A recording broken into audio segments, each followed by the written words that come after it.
Olá, vamos falar de investimentos, então vamos trazer para vocês mais uma empresa para que possamos conhecer a sua história, a sua trajetória e principalmente sua situação econômica e financeira.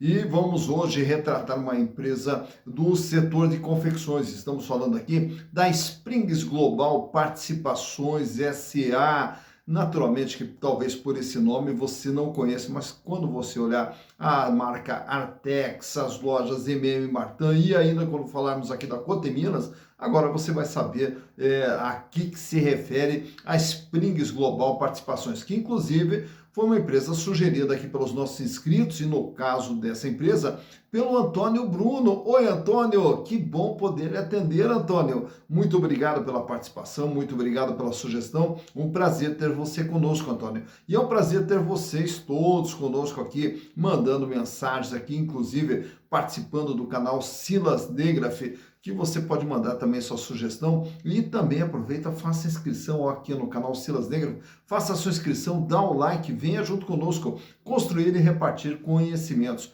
Conhecimentos esses que estão disponíveis também lá na plataforma Hotmart, onde está lá o nosso curso de análise das demonstrações contábeis voltados para investimentos. Então, todo esse processo de análise que nós fazemos aqui, você pode aprender. Basta entrar na descrição aqui, tem o link de acesso à Hotmart, você pode fazer o nosso curso lá também e aprender como é que funciona toda essa parte de análise e balanço voltados para investimentos.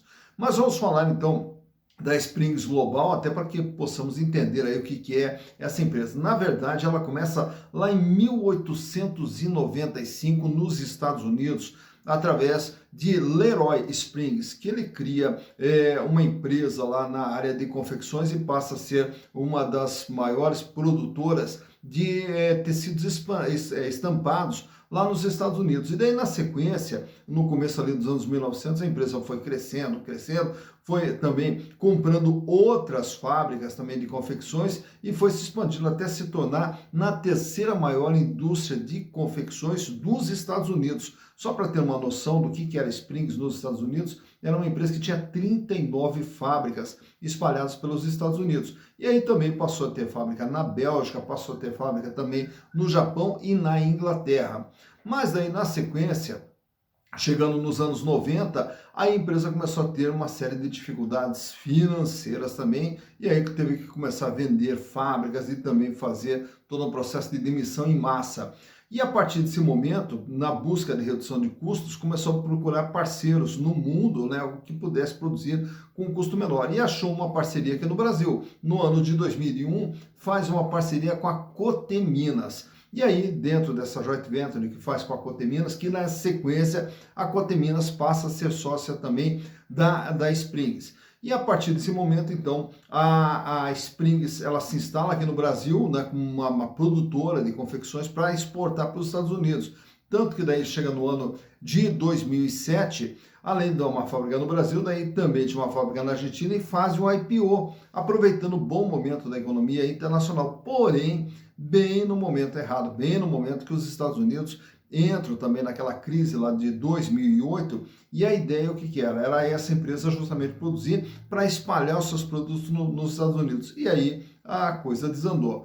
A partir desse momento tiveram que mudar totalmente a rota de funcionamento da empresa, e aí começaram a trabalhar mais com o varejo aqui dentro do Brasil, comprando a MM Martin e aí também trazendo para dentro da Springs duas marcas que pertenciam, que faziam parte do portfólio da Coteminas, que era a Artex e a Santista. Então, eles começam a investir cada vez mais na questão do varejo. Tanto é que chega no ano de 2011, também montam as lojas da Artex, que depois daí acabou virando também uma franquia, né?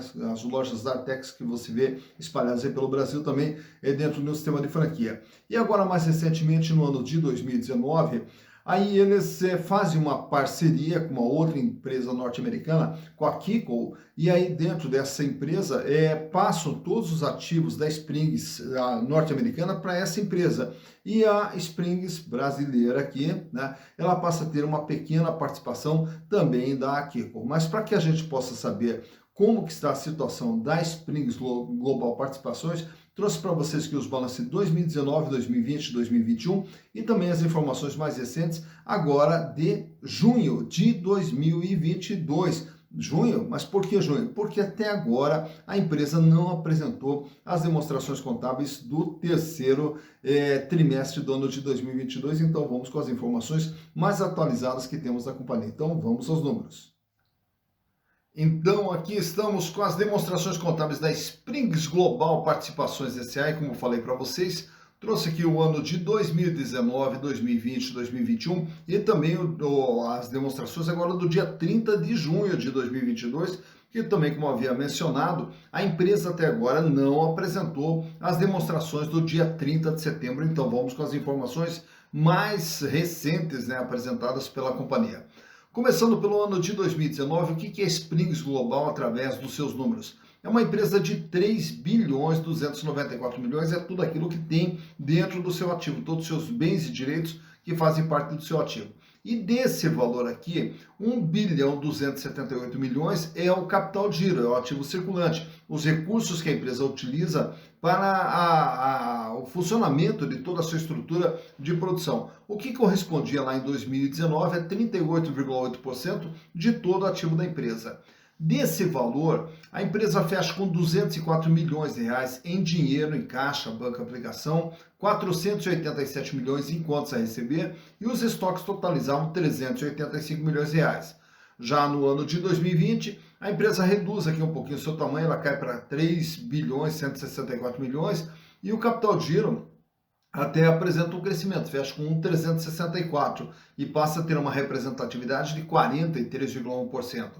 Apesar da diminuição do volume de dinheiro em caixa aqui, que ele cai para 185 milhões, nós temos em contrapartida um aumento no contas a receber, que fecha com 509 milhões, e também os estoques que fecham com 403 milhões de reais. Já para 2021, a empresa praticamente mantendo uma estabilidade que 3 bilhões 196 milhões, e o capital de giro cresce mais um pouquinho, vai para 1 bilhão 481 milhões de reais. O volume de dinheiro em caixa também aumenta, fecha com 218 milhões. Aqui no contas a receber uma pequena queda, fechando com 448 milhões. E os estoques que apresentam uma elevação, fechando em 517 milhões. Chegando agora em junho de 2022, a empresa agora é de 3 bilhões 111 milhões. Então repare que a empresa que era de 3.200, 3.100, 396, 3.100, a empresa praticamente ela não vem crescendo, a empresa vem mantendo só aquilo que ela tem. O capital de giro ele se mantém aqui no 1 bilhão 409 milhões, com 45% de representatividade, aumenta um pouco mais o volume de dinheiro em caixa, 301 milhões, uma redução aqui no contas a receber, que fecha agora com 338 milhões, e uma pequena redução nos estoques da empresa nesse ano de 2022 até junho apenas, né? Olhando agora o endividamento. O endividamento que nós observamos aqui no passivo circulante, dívidas de curto prazo, passivo não circulante, dívidas de longo prazo, e o total do endividamento que fecha com 1 bilhão 908 milhões. Então, de um patrimônio total de 3.200, a empresa deve 1.900. Ela deve 57,9% de tudo aquilo que ela tem. Repare que aqui no patrimônio líquido, nós temos aqui a figura dos prejuízos acumulados, prejuízos que vêm de exercícios anteriores com 441 milhões. Chegando em 2020, o endividamento agora fecha com 2 bilhões e 59 milhões e o peso da dívida 65,1%. E os prejuízos acumulados aqui aumentam agora para 762 milhões. No ano de 2021, o endividamento fecha com 2 bilhões 205 milhões, 69% agora o peso da dívida, e o prejuízo acumulado aumenta mais ainda, vai para 915 milhões. E com isso, o PL ele vem diminuindo de tamanho a cada exercício. Chegando agora em junho de 2022, o endividamento total fecha com 2 bilhões 340 milhões, 75,2%. E o prejuízo acumulado, 1 bilhão 141 e o PL cai mais um pouquinho para 770 milhões. Então, o endividamento que era de 57,9 foi para 65, 69, 75. Então, o endividamento aqui numa constante. Como eu falei para vocês, mostrei há pouco aqui, o ativo ele vem mantendo uma estabilidade aqui na faixa de 3.200 que cai para 3.100, enquanto que o endividamento ele vem subindo a cada exercício, chegando agora a 75,2%. Olhando agora os resultados que também ocasionaram esses prejuízos acumulados aqui, vamos começar aqui por 2019. A empresa em 2019 faturou 1 bilhão 422, Em 2021, 1 bilhão 535, em 2021, 1 bilhão 720, e agora em 6 meses do ano faturou 698 milhões, projetando algo em torno de 1 bilhão e 400 para 2022. Mas mais importante do que o faturamento é essa linha de baixo. E aqui no caso da empresa, no ano de 2019, ela fecha com prejuízo de 139 milhões, mas ao registrar aqui resultado das operações descontinuadas, ela acabou fechando com lucro, resultado consolidado aqui, de 45 milhões. Mas o resultado aqui da operação, né, 139 milhões, claro que incluindo aqui a parte de imposto e financeiro também, fecha com prejuízo. No ano de 2020, novamente, mais um prejuízo, 253 milhões, e aí com resultados das operações descontinuadas negativo que deu, o prejuízo final fechou em 320 milhões de reais. Em 2021, 153 milhões de prejuízo. E agora, em 6 meses do ano, acumula 225 milhões de prejuízo.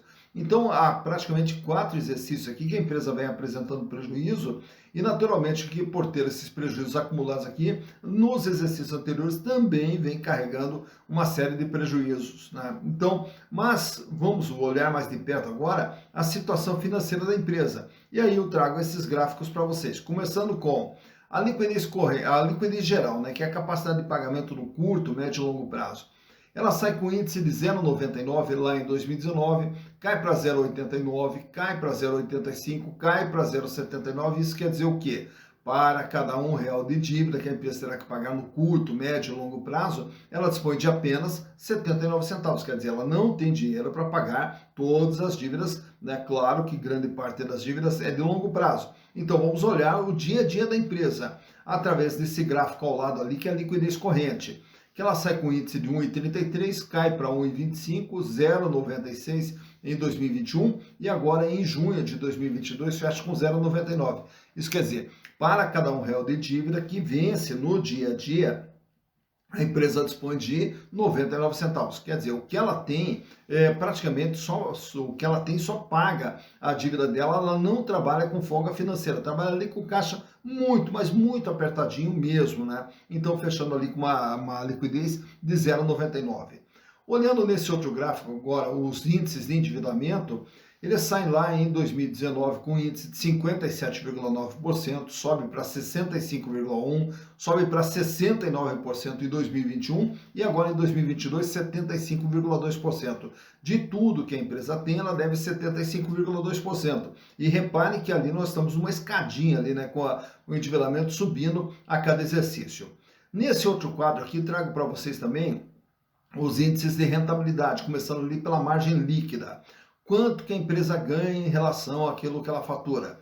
No ano de 2019, ele deu um resultado positivo de 13,21, mas isso por quê? Porque foi registrado também resultado de operações descontinuadas, porque senão essa margem também seria negativa. Em 2020, aí a margem fechou também com o resultado das operações descontinuadas com 20,9% negativa. Em 2021, agora sem resultado de operações descontinuadas, a margem fechou em 8,9% negativo. E esse ano de 2022 vem trabalhando com uma margem negativa de 32,3%. De tudo aquilo que ela vende, pagando custo, despesa operacional, resultado financeiro, impostos, ela ainda perde 32,3%.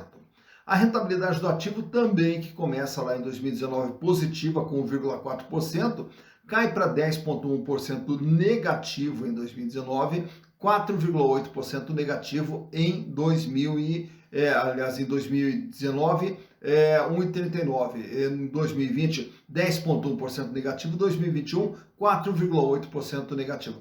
Em relação a todo o investimento feito, a empresa perde, através dos prejuízos, 4,8%. Já a rentabilidade do patrimônio líquido, que daí é a rentabilidade do acionista, ele vem também com um número positivo lá em 2019 de 3,3%. Em 2020, os acionistas perderam 29% ao ter as ações da empresa e agora em 2021 perderam 15,5%. Isso por quê? Devido ao prejuízo, então os acionistas não têm ganho, pelo contrário, estão tendo perdas, né, ao ter as ações da Springs Global. Falando em acionistas, nesse outro quadro aqui trago para vocês também os demais indicadores de ação, e claro que todos esses indicadores aqui, eles acabam sendo bastante comprometidos pelos prejuízos que a empresa vem apresentando. Começando ali pelo valor patrimonial. Quanto que vale uma ação da Springs Global? 15,42, R$ 15,42. Porém, o valor de mercado, se você for comprar uma ação hoje da Springs Global, você vai pagar R$ 1,78 apenas, né? O que nos dá um PVP de 0,12, isso quer dizer, o preço por valor patrimonial. Ao comprar as ações da Springs Global, você vai comprar com deságio de 88%.